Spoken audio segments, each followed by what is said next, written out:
30세는 월 67만원, 40세는 월 170만원, 50세는 월 547만원, 10억 만들어서 은퇴하는 데 필요한 금액입니다. 오늘은 희망 고문 없이 나이대별로 필요한 진짜 숫자의 이야기입니다.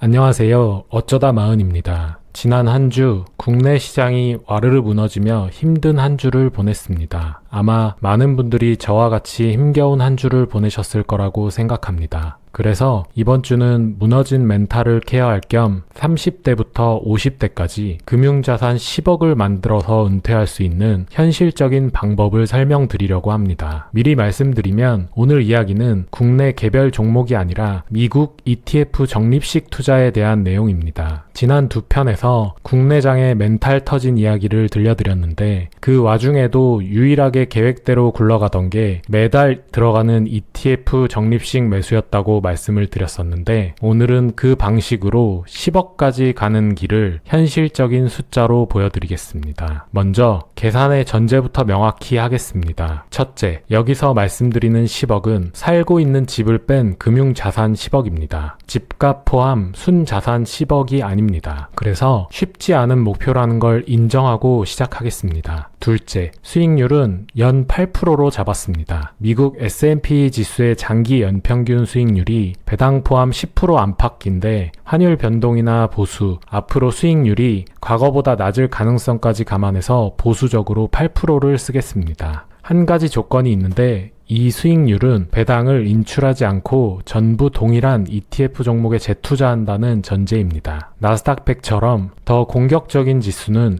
이보다 높았던 구간도 많지만 계산은 낙관이 아니라 보수적인 숫자로 하는 게 맞다고 생각합니다. 셋째, 은퇴 시점은 60세 기준입니다. 그리고 국내 주식이 아니라 미국 ETF로 계산하는 이유는 지난 두 편에서 충분히 말씀드렸다고 생각합니다. 종목 두 개가 지수를 좌우하고 오르면 수급을 뺏기고 내리면 같이 맞는 시장에서는 장기 적립식이라는 전략 자체가 성립하기가 어렵습니다. 반면 미국 대표 지수는 수백 개의 기업에 자동으로 분산되고 100년 가까운 기간 동안 우상향을 증명해온 시장입니다. 이 세 가지 전제 위에서 나이대별 진짜 숫자를 공개합니다. 30세에는 60세까지 30년이라는 시간이 있습니다. 매달 67만 원을 미국 ETF에 넣으면 60세에 10억이 됩니다. 원금은 약 2억 4천만 원이고 나머지 7억 6천만 원은 복리의 힘으로 만들어줍니다. 30년이라는 시간이 원금의 3배를 벌어다 주는 겁니다. 30대 직장인에게 월 67만 원이 가볍지만은 않지만 맞벌이거나 지출을 조정하면 충분히 닿을 수 있는 숫자입니다. 30대의 무기는 소득이 아니라 시간입니다. 그리고 복리에는 중요한 성질이 하나 있습니다. 10억의 마지막 3억은 마지막 5, 6년에 만들어집니다. 자산이 커진 뒤에야 복리가 본격적으로 일하기 때문에 일찍 시작한 사람은 같은 돈으로 이 뒷심 구간을 통째로 가져가는 겁니다. 40세의 은퇴까지 남은 시간은 20년, 필요한 돈은 월 170만 원입니다. 30세보다 딱 10년 늦었을 뿐인데 매달 넣어야 하는 돈이 2.5배로 뜁니다. 이게 복리의 냉정한 뒷면입니다. 시간이 줄면 그만큼을 전부 돈으로 메워야 합니다. 월 170만 원이면 외벌이에게는 버겁고 맞벌이 부부가 각자 85만 원씩을 나눠들면 겨우 해볼 만한 수준입니다. 40대는 소득이 정점으로 가는 시기라 늘어나는 소득을 생활비가 아니라 투자로 얼마나 돌릴 수 있느냐가 승부처입니다. 40대인 제 이야기를 잠깐 해드리면 저는 지금 연금저축에 매달 50만 원, IRP에 25만 원, 그리고 ISA에 그달 상황에 따라 매월 50만 원에서 100만 원 사이를 넣고 있습니다. 170만 원에 정확히 맞아떨어지는 달도 있고 못 미치는 달도 있습니다. 그래도 이 계산을 해두고 나니 매달 제가 목표 대비 어디쯤 서 있는지가 희미하게나마 보입니다. 막연한 불안이 구체적인 숫자로 바뀌는 것, 그게 이 계산의 진짜 효용이라고 생각합니다. 50세의 정년까지 남은 시간은 10년, 필요한 돈은 월 547만 원입니다. 여기서 거짓말은 하지 않겠습니다. 월 547만 원을 투자할 수 있는 50대 가구는 많지 않습니다. 그래서 흔한 재테크 영상처럼 이 대목을 얼버무리고 넘어가지 않고 저는 50대를 위한 현실적인 경로 3가지를 말씀드리겠습니다. 첫 번째 경로는 이미 모아둔 자산을 계산에 넣는 겁니다. 50세에 아무것도 없는 분보다 예적금이든 퇴직금이든 얼마라도 목돈이 있는 분이 많으십니다. 만약 기존 금융자산 3억이 있다면 그 3억을 미국 ETF에 넣어두는 것만으로도 10년 뒤에 6억 7천만 원이 됩니다. 그럼 나머지를 채우는 데 필요한 돈은 월 183만 원, 547만 원과는 완전히 다른 얘기가 됩니다. 두 번째 경로는 은퇴 시점을 5년 미루는 겁니다. 60세가 아니라 65세를 은퇴로 잡으면 시드머니가 없이 시작해도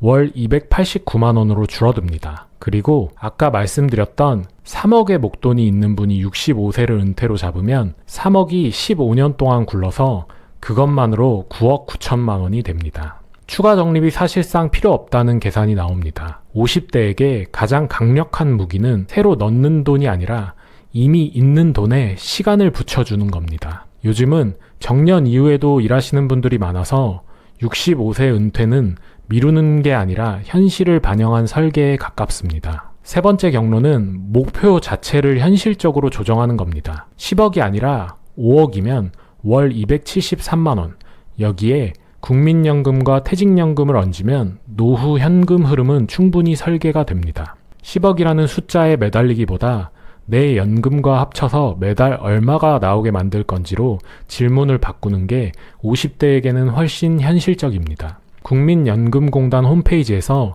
내 예상 수령액부터 확인해 보시면 실제로 금융자산으로 채워야 할 금액이 생각보다 줄어드는 경우도 많습니다.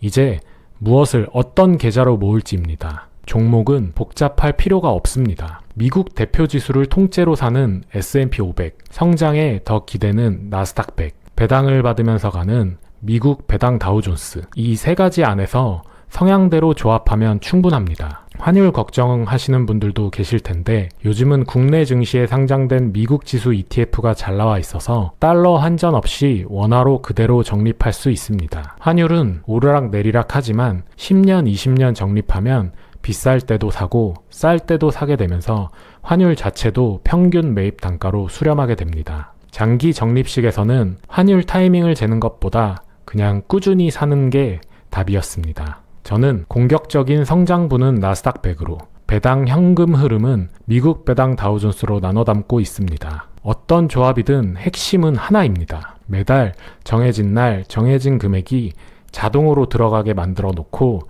장이 좋든 나쁘든 건드리지 않는 것.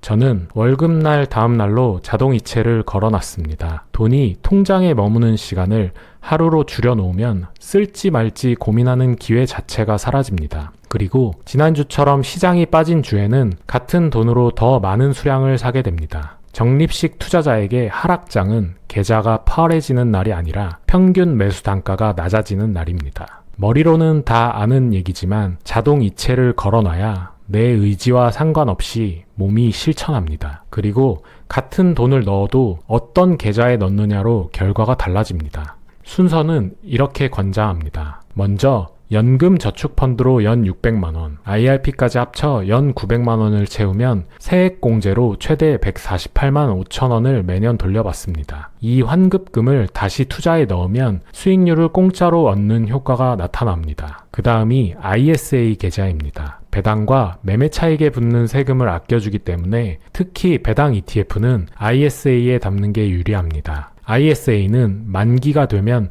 연금 저축으로 옮기면서 추가 세액공제를 받는 방법도 있어서 은퇴 시점이 가까운 50대일수록 활용 가치가 커집니다. 새 계좌를 채우고도 여력이 남으면 그때 일반 계좌로 갑니다. 아까 계산한 월 67만원, 170만원이라는 숫자는 사실 연금저축과 ISA 한도 안에 대부분 들어갑니다. 절세 계좌만 제대로 써도 10억 플랜의 그릇은 이미 마련되어 있는 셈입니다. 한 가지 주의점도 솔직하게 말씀드리면 연금저축과 IRP는 만 55세 이후 연금으로 받는 조건의 계좌라 중간에 깨게 되면 그동안 받은 혜택을 토해내야 합니다. 그래서 몇 년 안에 쓸 돈, 비상금까지 전부 밀어넣는 건 안 됩니다. 유동성이 필요한 돈은 ISA나 일반 계좌에 두고 연금 계좌에는 진짜 노후까지 안 건드릴 돈만 넣는 것. 이 구분이 절세 계좌를 오래 유지하는 비결입니다. 정리하겠습니다. 30세는 월 67만원, 40세는 월 170만원, 50세는 종잣돈과 시간을 활용한 우회로,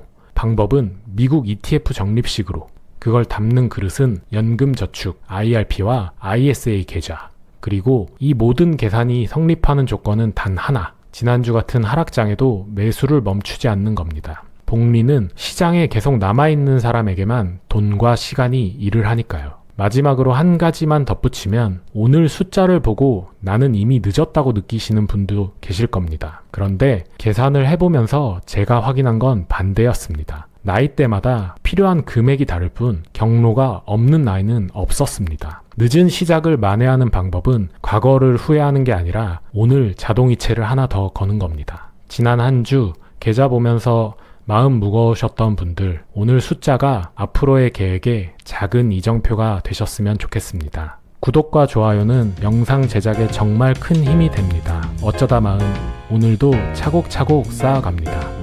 화이팅!